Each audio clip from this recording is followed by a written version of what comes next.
तो हेलो प्यारे बच्चों, आज हम लोग केमिकल बॉन्डिंग के कुछ एमसीक्यूज क्वेश्चंस को प्रैक्टिस करेंगे। ठीक है, तो देखो इसमें फर्स्ट क्वेश्चन है कि इसमें कह रहे हैं which of the following compound does the central atom follows the octet rule. इनमें से कौन से कंपाउंड में जो सेंट्रल एटम है वो ऑक्टेट रूल को फॉलो करता है। अब ध्यान से देखो कि अगर आप देखोगे ऑप्शन बी, सी और डी को, आपको थोड़ा सा याद आएगा। ये तीनों जो हैं बी, सी और डी, ये तीनों को हमने पढ़ा था एक्सेप्शन ऑफ ऑक्टेट रूल। ये तीनों एक्सेप्शन ऑफ ऑक्टेट रूल के अंदर आते हैं, इसीलिए देखो सब ये तीनों तो एक्सेप्शन के अंदर आते हैं। बाकी बचा HCl2, जैसे आप बना के भी देखोगे तो ये ऑक्टेट रूल को फॉलो कर रहा है, यानी कि फर्स्ट का आंसर हमारा हो जाएगा ए। इसके बाद है in Lewis dot structure the electron which complete an octet. Lewis dot structure में जो इलेक्ट्रॉन ऑक्टेट को कंप्लीट करता है पर लोकेट नहीं होता दो एटम्स के बीच में, देखो होता है ना इस तरीके से। तो ये कह रहे हैं कि ये ए है, बी है, तो ऐसे वो कह रहे हैं कि इलेक्ट्रॉन जो इसके इनके बीच में नहीं होता, ठीक है, पर जो इलेक्ट्रॉन है जो कंप्लीट करता तो है ऑक्टेट को कंप्लीट करने में कहीं ना कहीं उसका रोल है, पर वो दो एटम्स के बीच में नहीं आता, लोकेट नहीं होता, तो उसको क्या कहते हैं? उसको हम लोन पेयर ही तो कहते हैं। आपको पता है लोन पेयर पार्टिसिपेट करते तो हैं इसमें, कहीं ना कहीं आप बोलो ऑक्टेट कंप्लीट करने में कहीं ना कहीं है उनका रोल, पर वो दो एटम्स के बीच में नहीं आते। अब ये कह रहे हैं which of the following is least likely to behave as Lewis base. तो देखो ये कह रहे हैं least likely to behave as, मतलब सबसे लीज है कि वो लुईस एसिड की तरह एक्ट करेगा, है ना, लुईस बेस की तरह कम करेगा, यानी कि लुईस एसिड की तरह बिहेव करेगा। तो अब आप देख लो हमारे ऑप्शन क्या क्या है इसमें। इसमें NH3 भी दे रखा है, OH नेगेटिव दे रखा है, वाटर दे रखा है और BF3 दे रखा है। ठीक है, सोचो इसमें से देखो कौन सा वाला है। जैसे आप देखोगे तो सबसे लुईस एसिड की तरह बिहेव करेगा, कौन करेगा? वो BF3 तो होता है। चलो इसके बाद फोर्थ वाला, इसमें कह रहे हैं which of the following set to all the compounds have ionic bond only. इनमें से कौन सा सेट है जिसमें कंपाउंड्स के पास सिर्फ आयनिक बॉन्डिंग ही देखी जाती है, सिर्फ और सिर्फ आयनिक बॉन्डिंग ही देखी जाती है। तो वैसे अगर आप देखोगे इनको कंपेयर करोगे पेयर्स को, तो देखो CSBr जो है ये तो आयनिक बॉन्ड फॉर्म करता ही है, बाकी BaBr2 भी आयनिक बॉन्ड ही फॉर्म करता है, और SrOP, तो ये तीनों ही वैसे आयनिक बॉन्ड ही फॉर्म करते हैं, तो ध्यान रखना सिर्फ और सिर्फ आयनिक बॉन्डिंग ही फॉर्म करते हैं। बाकियों को अगर हम देखें तो बाकी में से कुछ ऐसा पेयर आपको दिखेंगे जो कि कोवलेंट बॉन्डिंग भी शो करते हैं, तो इसलिए ध्यान रखना हमारा इसका आंसर क्या है, ए। अगले में कह रहे हैं आयनिक कंपाउंड, ये दे रखा है हमें, is most likely to be formed from a to b when. तो ये मोस्ट लाइकली फॉर्म होगा ए से बी तक कब? तो ये कुछ चार कंडीशन हम लोगों को दे रखी है, ठीक है, तो ये चार कंडीशन के हिसाब से ही आपको आंसर बताना है, तो ये है। और इनमें से ए से बी बनाना है हमें, तो क्या होना चाहिए? तो ध्यान रखना इसके लिए हमारे लिए आयनाइजेशन जो एनर्जी है एम की वो लो होनी चाहिए। आयनाइजेशन एनर्जी अगर एम की लो होगी तो आप ध्यान रखना कि हम यहाँ पर बोल सकते हैं कि हाँ ये आयनिक बॉन्ड जो है वो most likely to be form होगा ए से बी तक। Which of the following elements form predominantly covalent compounds, predominantly covalent compound as compared to other element to form ionic compound। तो ये देखो इसमें भी कह रहे हैं, तो आप एक बार देख लो, इसके चार ऑप्शन हमारे को दे रखे हैं। मैग्नीशियम दे रखा है, कैल्शियम दे रखा है, बेरिलियम दे रखा है और स्ट्रोंटियम दे रखा है। तो इनमें से हमें बोल रहे हैं कि बताओ इनमें से कौन सा है हो सकता है आपका आंसर। तो अगर आप थोड़ा सोचोगे इसमें से, तो वैसे इसमें कह रहे हैं कि प्रीडोमिनेटली कोवलेंट कंपाउंड, और दूसरों से कंपेयर करेंगे अगर हम विच फॉर्म आयनिक कंपाउंड, तो ये क्या आ जाएगा इसका answer? Beryllium. I4O9 is an, तो ये I4O9 जो है वो क्या है? आयनिक है, कोवलेंट है, कोऑर्डिनेट कंपाउंड है या फिर डबल सॉल्ट है? इनमें से आपको बताना है कि ये क्या है। तो वैसे I4 है, ये देखो I4 और O9 है। वैसे तो खैर आपको वैसे भी समझ में आ जाएगा, ये एक आयनिक कंपाउंड है। बाकी आप थोड़ा बहुत अगर आपको लग रहा है कि कुछ वैसी चीज है, अगर नहीं है ऐसे, जहां पर आपको डायरेक्ट आंसर पता है आप डायरेक्ट इसको लिखो। ज्यादा सॉल्व करने वाली चीजें हैं नहीं फिलहाल इसमें, समझने वाली चीजें हैं बस। तो ये कह रहे हैं correct statement for the molecule CSI3। Correct statement CSI3 के लिए कौन सी है? ये चार ऑप्शन है हमारे पास। ठीक है, ये कह रहे हैं it is a covalent molecule. दूसरे में कह रहे हैं it contain CS plus and I3 minus ion. देखो सेकंड वाला तो वैसे यही करेक्ट है, इसके बाद वाले भी फिर देख लेते हैं, वैसे तो यही करेक्ट है। इट कंटेन CS प्लस, नहीं I नेगेटिव नहीं होगा, ये गलत है। तो बी वाला ऑप्शन ही बेटा ठीक है। अगला कह रहे हैं which contain both polar and non polar covalent bond. तो इनमें से किसके अंदर पोलर और नॉन पोलर बॉन्ड है इनमें से? ठीक है, हमें दे रखा है NH4Cl, H2O2, HCN और CH4, और क्या मतलब इसमें से पूछ रहे हैं कि इसमें से किसके अंदर पोलर और नॉन पोलर कोवलेंट बॉन्ड। तो देखो इसमें से देखो कौन है।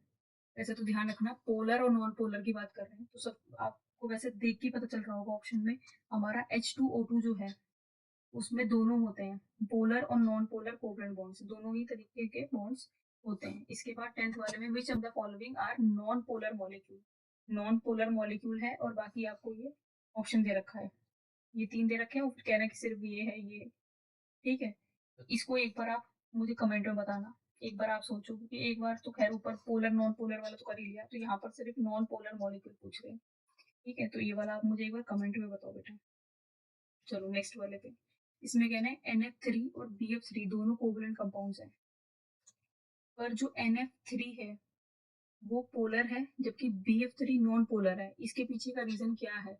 वैसे तो अगर आपने ना क्लास 11th में आपने ये चीजें थोड़ी सी पढ़ी है, रीजनिंग क्वेश्चन से रिलेटेड है कहीं ना। ठीक है, ये कह रहे हैं दोनों कोवलेंट कंपाउंड तो हैं, पर जो NF3 है वो पोलर है और जो BF3 है वो नॉन पोलर है। तो इसके पीछे का रीजन क्या है? जो BF3 होता है वो प्लेनर है, पर जो NF3 है वो पिरामिडल शेप का है। ठीक है, आपने ये सब चीजें पढ़ी हुई क्लास 11th में। ठीक है, तो इसका आंसर हो जाएगा A. Covalent bond formed when the difference in the value of electronegativity should be. Covalent bond form होगा जब difference in value of electronegativity कितना होना चाहिए? मोर देन 1.7, 1.7 और मोर, इक्वल और लेस देन 1.7 होने चाहिए, तब जाकर कोवलेंट बॉन्ड जो है फॉर्म होता है। 13 वाले में कह रहे हैं the formal charge of the O atom in the ion. अब ये आपको फाइंड निकालना पड़ेगा, फॉर्मल चार्ज निकालना है इसमें। ठीक है, और हमें पूछना है इसमें से ऑक्सीजन एटम का फॉर्मल चार्ज निकालना है हम लोगों को। ठीक है, ऑक्सीजन एटम का फॉर्मल चार्ज निकालना है। वैसे तो फॉर्मल चार्ज निकाल सकते हो, देखो बैलेंस इलेक्ट्रॉन है हमारे इसमें 6। ठीक है, बाकी S है यहाँ पर 4, यू दे रखा भी है वो भी 4 है। ठीक है, फॉर्मूला देखो फॉर्मल चार्ज का है, होता है V minus S by two minus U is equal to 0।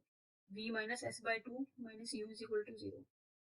अब देखो ये ऐसे हो जाएगा 6 माइनस 4/2 और minus 4 is equal to 0। 6 minus 6 is equal to 0, मतलब 0 ही आ रहा है। ठीक है, ध्यान रखना, और करके हमारा आंसर आ जाएगा 0। ये इसका आंसर है आपका 0।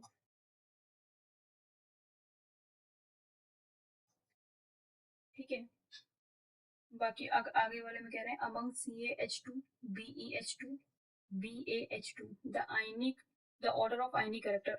आपको आयनिक कैरेक्टर का ऑर्डर बताना है। आयनिक कैरेक्टर का ऑर्डर बताना होता है, एक रूल काम आता है, आपको पता है, वो होता है फजान्स रूल।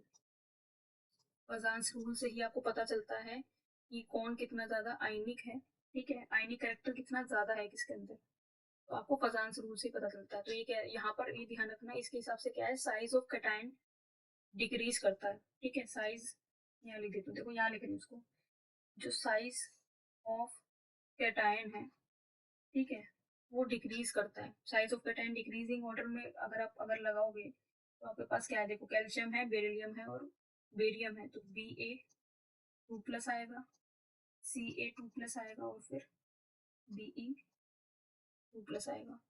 और जो आयनिक कैरेक्टर का ऑर्डर होगा, तो जो आयनिक कैरेक्टर का ऑर्डर होगा, ठीक है, आयनिक कैरेक्टर का जो ऑर्डर होगा वो ऐसे होगा, BeH2 से ज्यादा, इससे ज्यादा है CaH2 और फिर आ जाएगा BaH2 ऐसे। आयनिक कैरेक्टर का ऑर्डर ये हो जाएगा। ध्यान रखना, साइज ऑफ कैटायन डिक्रीज कर रहा है तो उसका ऑर्डर ये हो जाएगा, डिक्रीज कर रहा है तो उसका ऑर्डर ये हो जाएगा, और आयनिक कैरेक्टर वाला जो है ये हो जाएगा। यानी आप देख लो BeH2, CaH2 और BaH2, थर्ड सी ऑप्शन। ठीक है, Be ये हो जाएगा हमारा। चलो 15 वाले में कह रहे हैं in case of alkali metal covalent character decrease in order. Covalent character का डिक्रीजिंग ऑर्डर बताना है आपको। इसमें भी फजान्स रूल लगता है, तो ध्यान रखना, कोवलेंट जो कैरेक्टर है वो आपका इनवर्सली प्रोपोर्शनल होता है साइज ऑफ कैटायन के। ठीक है, और मतलब इसके होता है, और डायरेक्टली प्रोपोर्शनल होता है, ध्यान रखना, डायरेक्टली प्रोपोर्शनल होता है साइज ऑफ एनायन के। ठीक है, ये याद रखना, इसी के हिसाब से ही आपको करना होता है। ठीक है, अब यहाँ पर हम लोगों को जो दे रखे हैं, यहाँ पर ये दे रखा है यहाँ पर, इसके हिसाब से क्या है, देखो फ्लोरीन, अगर हम एक हेलोजन का ऑर्डर लिखेंगे तो उसमें आएगा फ्लोरीन, क्लोरीन, ब्रोमीन और आयोडीन। अगर आप हेलोजन का ऑर्डर लिखोगे तो हेलोजन का ऑर्डर तो यही आएगा। अब आपको लिखना है इसमें एम के हिसाब से, ऑर्डर ऑफ कोवलेंट कैरेक्टर के हिसाब से लिखना है, तो ऐसा आ जाएगा एम आई, फिर आएगा एम बी आर, फिर आ जाएगा एम सी एल, और फिर आ जाएगा, ठीक है, क्योंकि ये साइज ऑफ एनाइन के डायरेक्टली प्रोपोर्शनल होता है, तो इस तरीके से ये ऑर्डर बन जाएगा आपका, यानी कि डी ऑप्शन।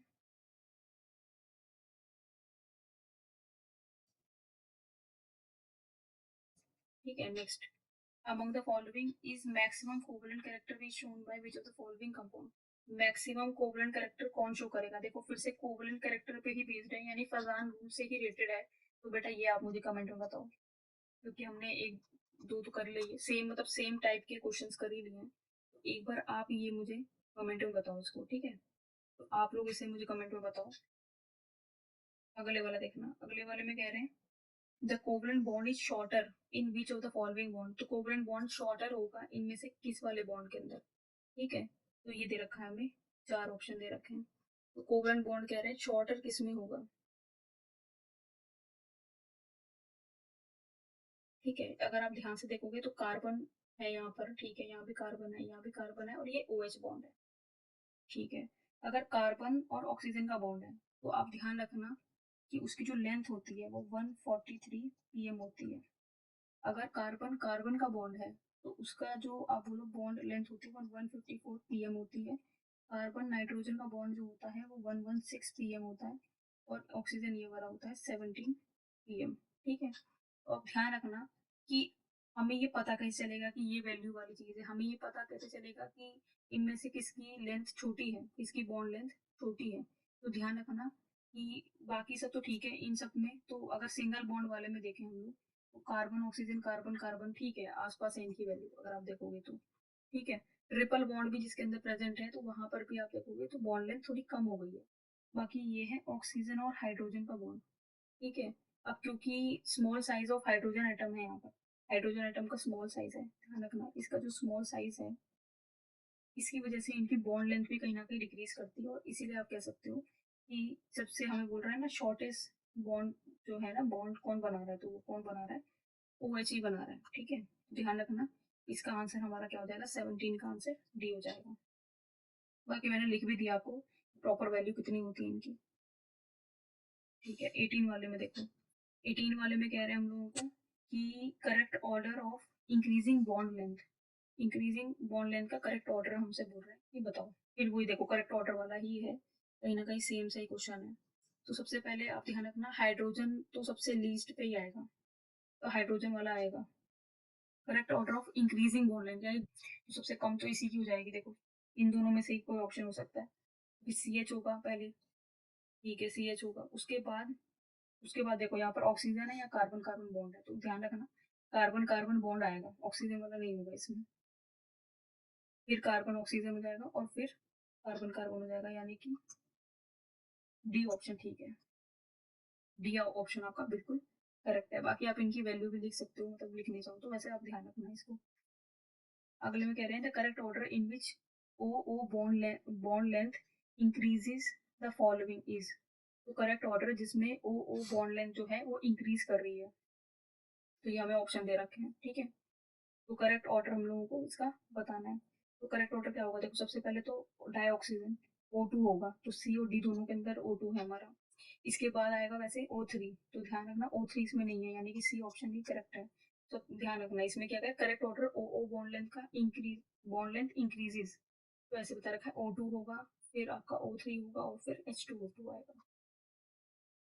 20 वाले में correct order of CO bond length among CO, CO3 2 minus और CO2, correct order CO bond का हम लोगों को बताना है इनके बीच में। ठीक है, ये हम लोगों को दे रखा है, तो आप थोड़ा सोच कैसे सकते हो इसमें, देखो आप इसमें से करेक्ट ऑर्डर हमें बताना है। ठीक है, वैसे हम करेक्ट ऑर्डर वाले देखो काफी क्वेश्चन कर ही रहे हैं, थोड़े थोड़े ना सेम सेम से क्वेश्चन कर रहे हैं, तो अब ध्यान रखना यहाँ पर सबसे पहले क्या आएगा, CO आएगा, फिर CO2 आएगा और फिर CO3 2 माइनस, यानी कि ये सिंपल। हमारा कौन सा ऑप्शन? डी ऑप्शन बिल्कुल सही है। इसमें कह रहे हैं maximum bond angle at nitrogen, तो इसमें हमने बोल रहा है कि मैक्सिमम ब्रेंट है, आपसे पूछ रहे हैं। ठीक है, पहले तो अगर आपको ये ऑप्शन दे रखे हैं, आप सबसे पहला काम क्या करो, इनकी हाइब्रिडाइजेशन एक बार लिखो। हाइब्रिडाइजेशन से काफी आपको हेल्प मिलेगी बॉन्ड एंगल लिखने में। तो अगर आप देखोगे तो इन NO2 की जो यहाँ पर NO2 है, NO2 माइनस है, NO2 प्लस है और NO3 माइनस है। ठीक है, तो NO3 माइनस, इसकी अगर हाइब्रिडाइजेशन लिखें तो इसकी sp2 होगी। NO2 इसकी भी sp2 होती है, NO2 माइनस इसकी भी sp2, और अगर हम NO2 प्लस की बोले तो इसकी होती है sp। सबसे पहला काम क्या करें, हमने हाइब्रिडाइजेशन लिख दी, इसके बाद हम लोगों को इनके बॉन्ड एंगल लिखना है। तो देखो जिनकी हाइब्रिडाइजेशन sp2 आई है उन सबका बॉन्ड एंगल कितना हो जाएगा? 120। तो ध्यान रखना, जिनकी भी आप बोलो हाइब्रिडाइजेशन 1-2 आ रही है तो उनका सबका बॉन्ड एंगल क्या हो जाएगा? ये बॉन्ड एंगल है, बॉन्ड एंगल हो जाएगा 120। यानी डिफरेंट किसका आएगा? जिसकी जिसकी अलग हाइब्रिडाइजेशन यानी sp, और sp वाले का ध्यान रखना कितने आएगी, कितना आएगा बॉन्ड एंगल? 180 आएगा। यानी कि आपका जो है सही ऑप्शन, करेक्ट ऑप्शन क्या है यहाँ पर? NO2 plus. ठीक है, ये हमारा करेक्ट है इसमें। अगले में correct order of increasing bond angle in the following species, देखो सेम सेम सा है, आप एक बार कमेंट करना, मुझे बताना। मतलब काफी अगर सेम सेम से क्वेश्चन है, सिमिलर से क्वेश्चन है तो फिर फायदा नहीं है, थोड़ा सा आप भी दिमाग लगाओ। इसमें मतलब क्या है 23rd वाले में कह रहे हैं कि consider the molecule CH4NH3H2O which of the following statement is false, कौन सी स्टेटमेंट में से फॉल्स है? तो आप एक बार रीड कर लो स्टेटमेंट्स को, एक बार आप लोग रीड करो स्टेटमेंट। HO बॉन्ड, देखो पहली वाली स्टेटमेंट अगर पढ़ोगे तो उसमें लिखा है OH bond in H2O is larger than CH bond in CH3, यही गलत है, सबसे पहली वाली स्टेटमेंट ही गलत है। बाकी भी आप पढ़ लो बट ये वाली जो स्टेटमेंट है हमारी यही गलत है। देखो 24 वाले में हमें कह रहे हैं कि करेक्ट डिक्रीजिंग ऑर्डर लिखना है हमें डाइपोल मोमेंट का। CH3Cl है, CH3Br है और CH3F है हमारे पास। तो करेक्ट ऑर्डर हम लोगों को लिखना है, डिक्रीजिंग ऑर्डर लिखना है डाइपोल मोमेंट का। पहली बात तो ये कि आपको पता है कि जो CF बॉन्ड होता है, एक तो CF बॉन्ड है, एक CCl बॉन्ड है। ठीक है, जो CF बॉन्ड होता है, आपको पता है कि जो उसकी बॉन्ड लेंथ होती है, बॉन्ड जो लेंथ होती है, बॉन्ड लेंथ जो होती है उसकी, वो स्मॉलर होती है, वो छोटी होती है, वो स्मॉलर होती है than CCl bond. CF bond जो बॉन्ड लेंथ होती है, CF बॉन्ड बन रहा होता है, उसकी बॉन्ड लेंथ जो होती है वो स्मॉलर होती है CCl बॉन्ड से। ठीक है, इसकी बॉन्ड लेंथ से, तो इसीलिए जो है ना CH3F का जो डाइपोल मोमेंट है वो लेस हो जाएगा, वो लेस हो जाएगा किससे? CH3Cl से। ठीक है, तो ये कुछ कुछ रीजंस याद रखना है। वैसे तो खैर मैं आपको देखते ही वैसे खैर आंसर पता चल जाता है बहुत सारे, तो आप ध्यान रखना, ये तो मैंने आपको सिर्फ समझाने के लिए कुछ रीजंस बता दिए। अब देखो ध्यान रखना, CF बॉन्ड जो है वो स्मॉलर होता है Cl बॉन्ड से, तो इसलिए CH3F जो है वो कम होगा Cl से। ठीक है, इसके अकॉर्डिंग हमारा आंसर सही क्या होगा? हमारा आंसर होगा सी। देखो CH3Cl, फिर CH3F और फिर CH3Br। ठीक है, चलो 24 का यानी कि हमारा आंसर क्या हो जाएगा? सी। 25 वाले में देखो ये कह रहे हैं which of the following molecule has maximum dipole moment, maximum dipole moment हमसे पूछ रहे हैं। ठीक है, इनमें से किसका मैक्सिमम डाइपोल मोमेंट है? आपको मैक्सिमम डाइपोल मोमेंट बताना है इसमें से। ठीक है, वैसे ट्राई कर सकते हो। वैसे वैल्यू आपको पता होगी, हम लोगों को दे रखी है, कुछ कुछ की डाइपोल मोमेंट की दे रखी है, और वहीं से आप आंसर भी दिमाग में लगा सकते हो कि कौन सा आंसर होगा इसका। जैसे ध्यान रखना, इन सब में से NH3 जो है उसका मैक्सिमम डाइपोल मोमेंट होता है, ध्यान रखना। ठीक है, वैल्यू भी दे रखी है हम लोगों को, और वैल्यू क्या होती है वैसे मैं लिख देती हूँ, वैसे ध्यान रखना, आप डाइपोल मोमेंट की वैल्यू जो है शॉर्ट में लिख रही हूँ। ठीक है, डाइपोल मोमेंट की जो वैल्यू है इसकी होती है 4.90 इंटू 10⁻³ सेंटीमीटर। इसकी वैल्यू होती है 4.90 इंटू 10⁻³ सेंटीमीटर। ठीक है, चलो 26 में कह रहे हैं correct order of increasing bond length in the following triatomic species, triatomic species दे रखी है आपको, तो करेक्ट ऑर्डर निकालना है आपको इंक्रीजिंग बॉन्ड एंगल का। ठीक है, जैसे स्पीशीज देखी हुई है आपको पता है, पर चलो फिर भी बता देती हूँ। जैसे NO2 प्लस दे रखा है हम लोगों को, जैसे दे रखा है हम लोगों को NO2 प्लस, तो इसका निकालेंगे तो 5 - 1/2 हो जाएगा, यानी कि 2। अब देखो 2 आ रहा है यानी कि SP हो जाएगा, और SP के लिए मैंने आपको बॉन्ड एंगल बताया 180 होता है। ठीक है, अगला अगला हो गया आपका NO2। NO2 का निकालना है, NO2 को क्या हो जाएगा 5/2 यानी कि 2.5। अब 2.5 है यानी कि SP2 हो जाएगा, और SP2 का मैंने एंगल बताया 120 होता है। अगला इसके बाद हमारे पास NO2 माइनस। NO2 माइनस का बताना है, तो ये देखो ऊपर वाला 5 माइनस था, ये 5 + 1/2 आ जाएगा, यानी कि 3 आ गया ये। अब 3 आ गया तो ये भी क्या हो जाएगा आपका SP2 हो जाएगा, यानी कि इसका एंगल हो जाएगा 120। अब हमसे क्या पूरा सा ऑर्डर बोल रहा है। ठीक है, मैंने देखो आपको बॉन्ड, हम लोगों ने क्या किया, इसके बॉन्ड एंगल निकाल दिए। अब हम लोगों को कह रहे हैं ऑर्डर कौन सा ठीक होगा, तो देखो जल्दी से आपको कौन सा वाला इसका ऑर्डर ऑर्डर कौन सा वाला ठीक लग रहा है। देखो यहाँ पर हमारा NO2 माइनस वाला जो है माइनस, फिर NO2, फिर NO2 प्लस, देखो बी वाला ऑर्डर ठीक है इसका। ठीक है, तो इस तरीके से करना है, हटा देते हैं। आप कह रहे हैं which combination is best explain by coordination covalent bond. कौन सा कॉम्बिनेशन बेस्ट एक्सप्लेन कर रहा है इसको। ठीक है, तो इसमें आप वैसे थोड़ा देखोगे तो वैसे अगर हमें बोल रहा है कोऑर्डिनेट कोवलेंट बॉन्ड को कौन बेस्ट अगर दिखा रहा है, तो वो है हमारा ए ऑप्शन। इसमें H+ है प्लस H2O है। ठीक है, इसके बाद है 28 में कहीं bond between B and O। इसके इसमें नेचर ऑफ द बॉन्ड बताना है आपको B और O का, क्या नेचर ऑफ बॉन्ड होगा। तो वैसे आपको पता है कि इस तरीके कंपाउंड में ये कौन सा बॉन्ड होगा, इसमें कोऑर्डिनेट कोवलेंट बॉन्ड होगा। ठीक है, ध्यान रखना इसमें कौन सा बॉन्ड होगा, कोऑर्डिनेट कोवलेंट बॉन्ड होगा। 29 में कह रहे हैं compound containing coordinate bond is. अब मतलब थोड़ा टॉपिक वाइज हो गया कि एक टॉपिक के क्वेश्चन कुछ कुछ रिपीट हो रहे हैं। ठीक है, तो कह रहे हैं कि इनमें से कंपाउंड जिसमें कोऑर्डिनेट बॉन्ड होगा, इनमें से कौन सा है। ठीक है, ये SO3 दे रखा है, SO2 दे रखा है, H2SO4 दे रखा है, वैसे तो ध्यान रखना आप ऑल ऑफ दीज हैं। 29 का हमारा ऑप्शन आंसर है डी, मतलब ये सारे के सारे ही हैं। 30 in which of the following compound resonance does not occur. इनमें से किसके अंदर रेजोनेंस नहीं होता। इसमें ये दे रखे हैं ऑप्शन, और फिर कह रहे हैं फर्स्ट और फोर्थ में, या फर्स्ट और सेकंड में, थर्ड और फोर्थ में। देखो इन वैसे तो खैर आपको पता है कि जो SO3 है और CO2 इनके अंदर नहीं होता है, इसका आंसर क्या हो जाएगा सी। 31 विच of the following species contain equal number of sigma and pi bond. बहुत इजी क्वेश्चन है, आपको पता है ये बहुत इजीली आप लोग निकाल सकते हो, आप निकाल सकते हो। ठीक है, निकाल के एक बार आप चेक करना, वैसे तो मैं आपको बता दूं इसका आंसर, पर आप निकाल के एक बार चेक कर लेना। 31 का इसका आंसर आएगा आपका बी। ठीक है, XeO4 ये वाला आएगा। ठीक है, तो एक बार आप ट्राई कर सकते हो इसको, बता देते हैं। अगला है 32 में कह रहे हैं the enolic form of ethyl acetoacetate में दे रखा है, और ये कह रहे हैं कि इसमें आप देखो कि कितने सिग्मा और पाई बॉन्ड है। वो देखो बहुत इजी क्वेश्चन है ये, आपको पता है काफी बार सिग्मा और पाई बॉन्ड कैलकुलेट करने को आता ही आता है। आप लोग कैलकुलेट कर सकते हो क्योंकि ये सब चीजें आपको आती होंगी, तो आप कैलकुलेट कर लेना। वैसे मैं आपको बता दूं, कैलकुलेट करने के बाद आपका आंसर आएगा इसमें 18 सिग्मा बॉन्ड आएंगे और 2 पाई बॉन्ड आएंगे। ठीक है, तो एक बार आप इसको चेक कर लेना। 32 का ए आएगा। 33 वही सेम नंबर ऑफ सिग्मा और पाई बॉन्ड बता रहे हैं, तो बेटा एक बार इसे कमेंट में बताना, कमेंट में बताना। 34 ये भी हटा ही देते हैं। देखो 34 में कह रहे हैं which of one of the following molecule contain no pi bond. इनमें से किसके अंदर पाई बॉन्ड नहीं होता, इनमें से किसके अंदर पाई बॉन्ड नहीं है। ठीक है, पाई बॉन्ड नहीं है किसके अंदर, तो आपको पता ही है वैसे तो खैर वाटर जो है अगर स्ट्रक्चर बनाओगे तो इसके अंदर पाई बॉन्ड जो होता है तो नहीं मिलता।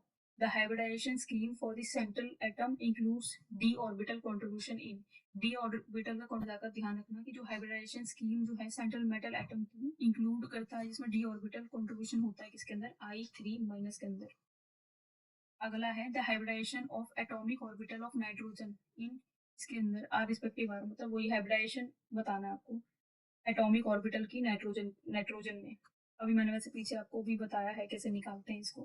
ठीक है, बाकी अभी हम इन्हीं को निकाल चुके हैं, देखो एक दो तो निकाल ही चुके हैं। The following species the central atom has type of hybridisation which is not same as the present in the other 3।